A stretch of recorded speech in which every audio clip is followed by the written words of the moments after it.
अवीव, दूसरी तरफ तेहरान। दुनिया की दो राजधानी दहल रही हैं। एक तरफ ईरान के हमले और दूसरी तरफ इजराइल के अटैक। ये युद्ध खत्म होने का नाम नहीं ले रहा है। नमस्कार, आदाब, आप देख रहे हैं न्यूज 18 का डिजिटल प्लेटफॉर्म और मैं हूं आपके साथ सृष्टि शर्मा। इजराइल में कहां धमाका होगा, कौन सी मिसाइल गिरने वाली है, इसे लेकर इजराइल का मिसाइल ट्रैकिंग रेडार सिस्टम अब एक बड़े सुनने में जाता हुआ नजर आ रहा है, क्योंकि ईरान ने अपनी सबसे खतरनाक मिसाइलों से इजराइल को टारगेट करना शुरू कर दिया है।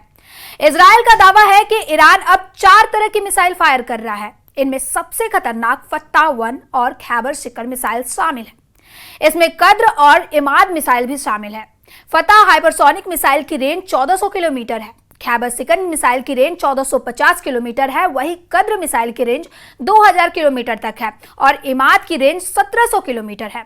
इजराइल पर हुए ताजा हमलों में इन्हीं मिसाइलों ने तबाही मचाई है। तेल अवीव से लेकर हाइफा और अस्दोद से लेकर बीरशीबा और शेफाल जैसे छोटे शहरों पर अटैक तेज हो चुके हैं।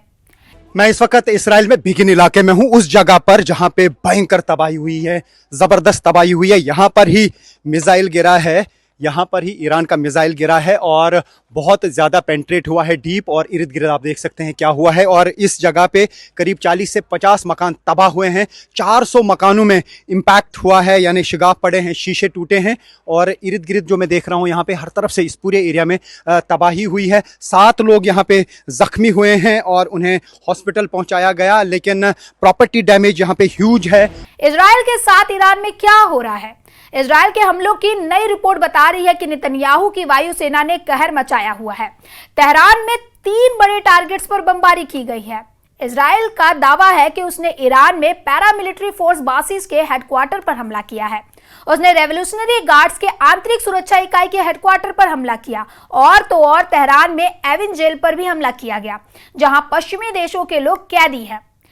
एविन जेल के दरवाजे को बम से उड़ा दिया गया।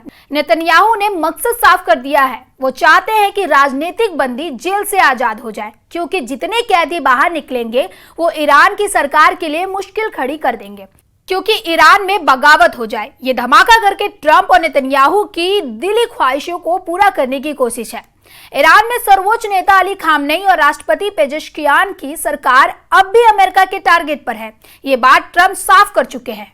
The president's posture and our military posture has not changed. The president was just simply raising a question that I think many people around the world are asking. If the Iranian regime refuses to give up their nuclear program or engage in talks, we just took out their nuclear program on Saturday night, as you all know. But if they refuse to engage in diplomacy moving forward, why shouldn't the Iranian people rise up against this brutal terrorist regime? That's a question the president raised last night. But as far as our military posture, it hasn't changed. Trump ने social media पर post किया है कि अगर Iran की मौजूदा सरकार make Iran great again नहीं कर सकती तो उसे क्यों नहीं बदल दिया जाना चाहिए। मतलब साफ है कि डोनाल्ड ट्रंप ने चुनाव जीतने के लिए अमेरिका में मांगा फॉर्मूला अपनाया है, और अब वो ईरान में बमबारी के बाद सत्ता बदलने के लिए मीगा फॉर्मूला लागू करना चाहते हैं। लेकिन क्या इतना आसान है? नेतन्याहू के साथ मिलकर ट्रंप ने बेशक ईरान के परमाणु अड्डों पर दुनिया के सबसे खतरनाक बम की बारिश की हो, लेकिन ईरान भी बराबर इजराइल को चैलेंज दे रहा है। इजराइल में ईरान की मिसाइल ऐसे गिर रही हैं जैसे आसमान से बिजली गिरती है। कोई नहीं जानता कि ईरान की बैलिस्टिक मिसाइल कहां गिरने वाली है, और इस बात को इजराइल की सेना भी मान चुकी है। इजराइल की सेना ने कहा है कि हाइफा पर मिसाइल अटैक के दौरान सायरन इसलिए नहीं बजा क्योंकि उसके डिफेंस सिस्टम में तकनीकी दिक्कत थी, बल्कि उनका सिस्टम ईरान की मिसाइल का पता लगाने में नाकाम रहा। मतलब साफ है कि इजराइल का मिसाइल डिफेंस सिस्टम अब ईरान की मिसाइलों को रोकने में फेल साबित हो रहा है। इजराइल पर ईरान के मिसाइल अटैक बता रहे हैं कि ईरान ने अपनी रणनीति बदल दी है।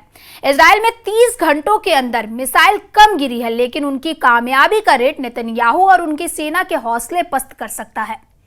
खामनेई का फोकस इस वक्त इजराइल पर है, जबकि दावा किया जा रहा था कि अमेरिका की बमबारी के बाद ईरान अमेरिका के अड्डों पर बमबारी करेगा, लेकिन ईरान ने अब तक ऐसे किसी अड्डों पर हमला नहीं किया है और उसके टारगेट पर पूरी तरह इजराइल बना हुआ है। ईरान के नॉनस्टॉप हमलों को देखकर इजराइल बहुत जल्दी बड़ा ऑपरेशन शुरू कर सकता है। अभी नेतन्याहू के ऑर्डर पर इजराइल ने ईरान के जंजान समेत कई जगह मिलिट्री अड्डों पर बमबारी की है। ये अलग बात है कि ईरान पर होने वाले हमलों के वैसे वीडियो नहीं आ रहे हैं जिस तरह से इजराइल में मिसाइल अटैक वायरल हो रहे हैं। इजराइल के शहरों पर किसी भी वक्त अटैक का सायरन बजने लगता है।